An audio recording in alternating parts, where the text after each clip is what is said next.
Welcome to the first video on Germany 1918 to 39. This video focuses on the first years of the Weimar Republic, its origins from 1918 to 19, and it covers several key areas. Firstly, the legacy of the First World War, the revolutions and the abdication of the Kaiser 1918 to 19, the setting up of the Weimar Republic, and the strengths and weaknesses of the Weimar Constitution. A key thing to understand both the abdication of the Kaiser and the problems that the Weimar Republic faced was the impact of World War I on Germany. Now, war had left many problems in Germany. Economic, social and political problems were rife and caused huge concerns for many. Economically, national income was 1/3 of 1913 levels, and industrial production was 2/3 of 1913 levels. The damage the war had done to the economy was huge, and both industry and income dropped a great deal. The war had also left 600,000 widows and 2 million children without fathers, which the government, who paid war pensions to both the widows and the children, had to cover the cost of, not to mention the social problems that this caused. Socially, there was a range of problems. The war intensified gaps between living standards of the rich and poor, as the poor living standards plummeted, whereas the rich sometimes even improved.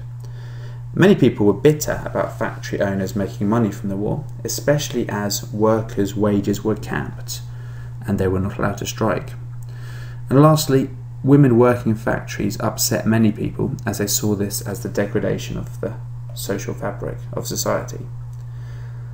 Politically, there was also a range of problems, mostly centred around the inadequate leadership of the Kaiser and protests against the war. So by the end of World War I, sailors, soldiers, workers had all revolted against the Kaiser at the end of the war, demanding a change in government and also an end to the war. And many of these were supported by socialists. Against this backdrop, the abdication of the Kaiser was inevitable, and he abdicated on 9th of November 1918.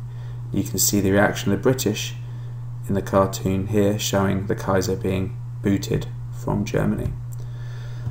The way it came about was that in autumn 1918, the Allies offered a war-weary Germany peace under strict conditions, including a more democratic government. The Kaiser refused, which led to revolts, which ultimately resulted in his abdication. In his place, the socialist leader Friedrich Ebert declared a new republic and signed an armistice with the Allies immediately. However, this new government was going to face many challenges. A key question here is, was there a German Revolution?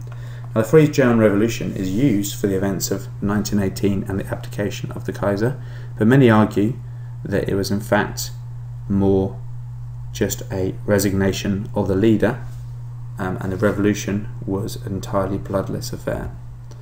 Most people were angry at the Kaiser individually, not the system of government. They also wanted peace. They are protesting about democracy, but some people argue that if the Kaiser had gone earlier, he may have retained a monarchy in Germany. The actions were also more about protest than revolution, though ultimately they do lead to the end of the Kaiser and his system of government. So for example, in Kiel in October 30th, 1918, sailors started protesting about being forced to go on another offensive against the British. When the leaders of the protests were arrested, this caused a large uprising and protests against the government and the Kaiser. Munich, local socialists declared an independent state after Austria-Hungary had ended its involvement in the war, and they started to sue for peace and the creation of the United States of Germany, so a change in the system of government. And in Berlin, where a lot of the protests centred, the socialists used the threat of a general strike of workers and soldiers to put pressure on the Kaiser to abdicate and to demand peace. Crucially though, it was a largely bloodless revolution. In total, 15 people lost their lives, and many argue that it was merely the Kaiser's poor leadership which led to it becoming a change of a whole system of government. If he had adapted or changed earlier, he may have retained the monarchy. So we now see a change in the system of government from what we call autocracy to democracy. Now, an autocratic government is a system of government where all power is given to one person. For example, the Kaiser in Germany. This system was common before the 20th century, with many different countries having an emperor, a ruler, a king who was born into that role and who had ultimate power. But it has become increasingly unpopular and out of date, often replaced by what we call democratic government, a system of government where individuals are given the power to vote to choose their leaders, for example, the USA. And this system became more and more popular throughout the 19th and 20th centuries. So Ebert set out to create a new democratic Germany, trying to move from an autocracy to a democracy. However, this was not an easy job, and there were huge challenges to do with the state of Germany due to World War I, but also longer term resistance from people who wanted to remain an autocracy or even wanted to retain the Kaiser.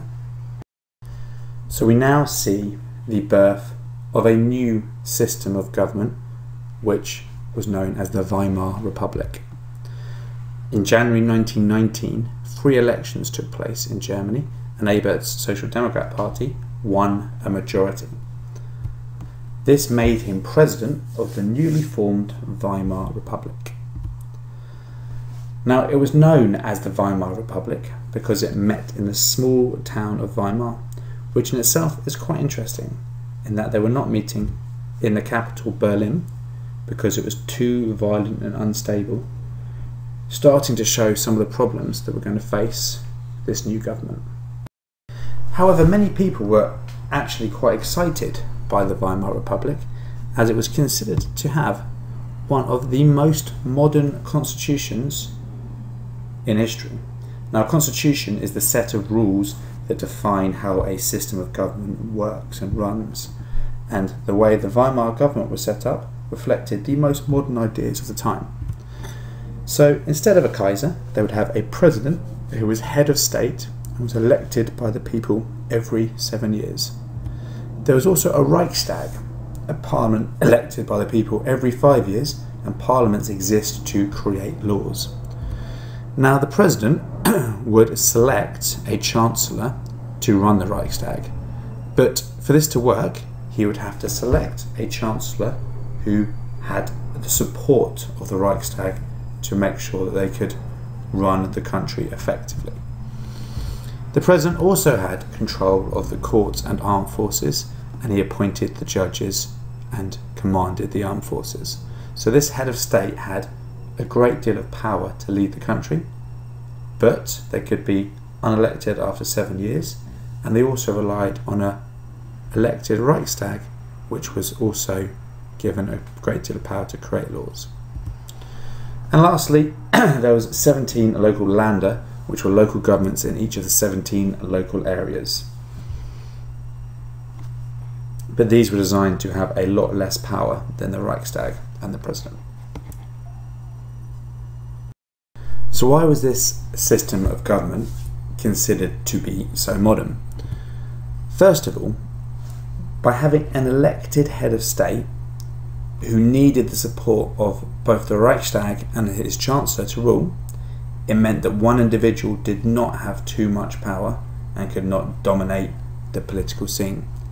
This was largely because they had become so unhappy with the Kaiser and did not want to have the same situation again, having one person completely in control. Also, unlike other countries, all Germans over the age of 20 were given the vote, whether they were a man or a woman. And the Reichstag was elected using a system called proportional representation, which meant that everyone's votes counted and small parties got some power, even if they received significantly less votes than other parties. All of these were considered to be some of the most modern ideas of the time. So what problems did this modern constitution create for the Weimar system? First of all, proportional representation, although considered very fair, often led to lots of small parties getting seats, and made it hard to have one large, powerful party in the Reichstag. This in turn led to coalition governments, which were a mix of different parties having to work together to form a government, and so there were often disagreements and fallings out, and the government might collapse, which meant that these governments were a lot weaker than in systems where they had one large party who could rule. Another major weakness was the Constitution gave the President emergency powers under Article 48, which allowed him to rule by emergency decree, which meant he could ignore the elected Reichstag if he needed to, so ultimately giving a lot of power to the President if democracy was not working. In summary, at the end of World War I, there were huge economic, social and political problems in Germany. These problems led to the Kaiser abdicating on 9th of November 1918, and a new democratic government was set up by the socialist Friedrich Ebert, who signed an armistice stopping World War I.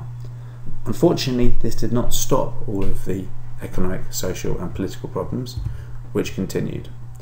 So Ebert was able to set up the Weimar Republic, though many people want to challenge it from both the left and the right, the focus of our next video. The Weimar Republic was, however, designed to be the most modern and fair system of government at the time, but it had significant flaws around creating weak governments and giving too much power to the president.